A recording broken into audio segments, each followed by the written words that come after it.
In cricket now on the SportsMax zone, and we are about to go on the phone to review Day 2 action in the India A against the West Indies A tour match. The West Indies A team all out for 228 and India A at stumps 299 for 8 half centuries from Wriddhiman Saha with 61 not out, and Shivam Dube, who made 71. Bowling for the West Indies A team, there were 3 wickets for Miguel Cummins and 2 wickets each for the spinners Rakeem Cornwall and also Jamel Warrican. So the state of the game, India A leading at the moment by 71 runs. They have 2 wickets standing, 299 for 8.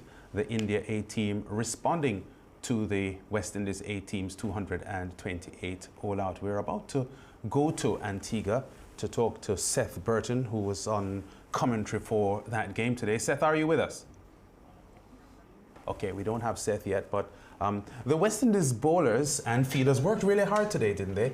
Because the India A batsmen found runs hard to come by. They really had to work hard for their runs. Jamel Warrican with his 2 for 61, I think, of 30 overs, which means that economically he was very tidy. 2 runs at over. Yeah.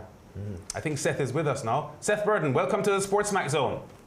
Hi, good evening, Lance. Good to be in touch with you after a while. Good evening to George and your other co-host. Yeah, Mariah. Mariah, good evening. Good evening. Well, I was just making the point, Seth, that judging from the cricket I saw online and the scores, the Indian batsmen, there was a rain break as well, had to work hard for their runs today. Yes, they had to work hard. It was really good disciplined bowling from the West Indian bowlers. A good combination, I think, in terms of both the fast bowlers, the medium fast, and the spinners, which really, they started well because they were basically up against it when India A started at 70 for 1. Hence, prospects of India are going well past 300 today. That was halted, I thought, from good bowling in part first from Warrican and Cornwall. They really restricted the middle order. They did well. They had 2 wickets amongst themselves. And then also towards the end of the day, some excellent bowling from both Miguel Cummins and also Young Holder really set them back, getting 3 wickets with the second new ball in 3 overs. A quick recap of yesterday, because we were setting up to talk to Zoral Bartley yesterday on the opening day's play. We saw that there were a couple of half centuries for the West Indies A team with Rakeem Cornwall and Jermaine Blackwood fighting in the middle order to repair what had been some damaging wickets early in the innings. Before we continue, a quick comment on how the West Indies team batted on day 1. Well, the top order really did not show the fight that we saw from both Cornwall and Blackwood. In some parts, I think the Indians were swinging the ball around. They were getting some early swing, and the top order did not cope well. I thought, apart from Chase, who batted well and got into the 20s before, I thought he threw it away. The others did not really measure up to the Indian pace. And then the spinners came on, in fact, a fighting knock, I thought, from Blackwood and also Cornwall, who joined him at the critical part when the West Indies A team found themselves in some trouble. Those knocks, I think, were really top-class knocks.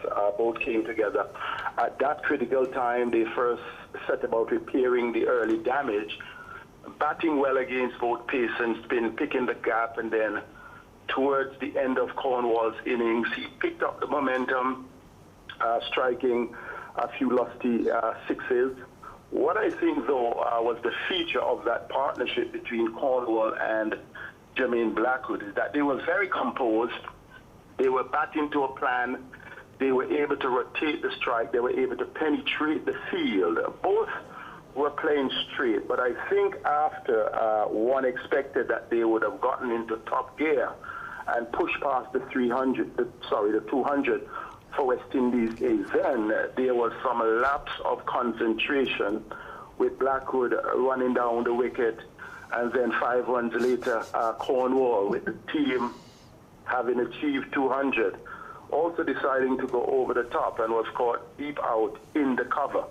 So I think with a bit more application, it could have been a better score for West Indies A, because after that partnership, it all went tumbling just as the top half of the batting.